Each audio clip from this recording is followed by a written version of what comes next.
آج رضوی برادران کی جبری گمشدگی کے خلاف عدالت میں سماعت تھی، لیکن جج صاحب نے سماعت سے معذرت کر لی۔ جج صاحب کو کس نے مجبور کیا کہ وہ سماعت سے معذرت کریں؟ اگر جمہوری جماعتوں کے لیڈروں کی جبری گمشدگی کے خلاف عدالتوں کے جج معذرت کر لیں تو عدالتوں کی اہمیت اس عوام کے سامنے کیا رہ جائے گی؟ میں چیف جسٹس پاکستان اور وزیر اعظم پاکستان اور فیلڈ مارشل سے ایک سوال کرنا چاہتا ہوں۔ آپ نے کہا کہ ریاست کو ہارڈ سٹیٹ بنانا چاہتے ہیں۔ کیا عدالتوں سے انصاف کا راستہ بند کر کے ریاست کو ہارڈ سٹیٹ بنائیں گے؟ کیا قانون سے لوگوں کا اعتماد ختم کر کے ریاست کو ہارڈ سٹیٹ بنائیں گے؟ آپ لوگ اسمبلیوں میں بیٹھ کر کہتے ہیں کہ بی ایل اے کون سی رجسٹرڈ جماعت ہے کہ اس کے ساتھ مذاکرات ہو جائیں، لیکن آپ بی ایل اے اور رجسٹرڈ جماعتوں میں فرق کیا رکھتے ہیں؟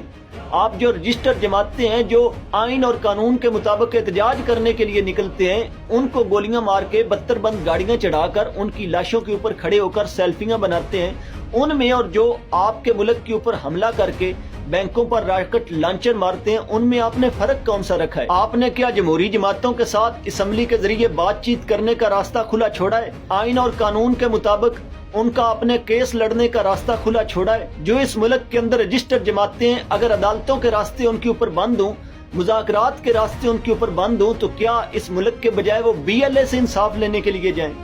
کیا انڈیا سے انصاف لینے کے لیے جائیں؟ پھر اگر ہماری کوئی ویڈیو کوئی دشمن ملک چلا دیتا ہے تو ہمیں غدار ڈکلیئر کر دیا جاتا ہے۔ ہم تو بی ایل اے کو دہشت گرد کہتے ہیں۔ ہم تو اس ملک کے اوپر اسلحہ لے کر حملہ آور ہونے والوں کو دہشت گرد کہتے ہیں، دشمن کو دشمن کہتے ہیں۔ اور جب بھی دشمن حملہ آور ہوا ہے، ہم نے کہا ہے کہ ہم بارڈر پر جا کر اپنا سینہ پیش کرنا چاہتے ہیں۔ تو آپ نے ہم میں اور بی ایل اے میں فرق کیا رکھا ہے؟ آپ نے ایک جمہوری جماعت کی لیڈرشپ کو غائب کر کے، عدالتوں کے راستے بند کر کے ان کے کارکنان کو کس طرف دھکیلنے کی کوشش کی ہے؟ آپ نے اپنی عوام کے دل میں ان عدالتوں کی کیا اہمیت چھوڑی ہے؟ اس اسمبلی کی کیا اہمیت چھوڑی ہے؟ خدا کے لیے اس ملک پر رحم کریں اور اس عوام کا اعتماد آئین اور قانون پر رہنے دیں۔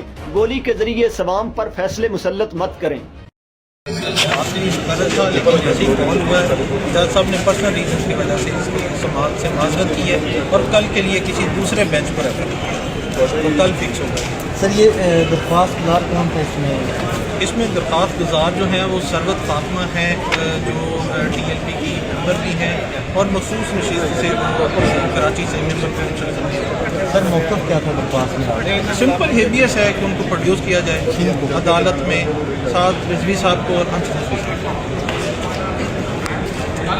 اپنے پرسنل ریزنس کی وجہ سے اس کی سماعت سے معذرت کی ہے اور کل کے لیے کسی دوسرے بینچ پر رکھا ہے، تو کل فکس ہوگا۔ سر یہ درخواست گزار کون تھا اس میں درخواست گزار جو ہیں وہ ثروت فاطمہ ہیں، جو ٹی ایل پی کی ممبر بھی ہیں اور مخصوص نشست سے کراچی سے سر موقف کیا تھا درخواست میں؟ سمپل ہیبیس ہے کہ ان کو پروڈیوس کیا جائے عدالت میں، ساتھ رضوی صاحب کو اور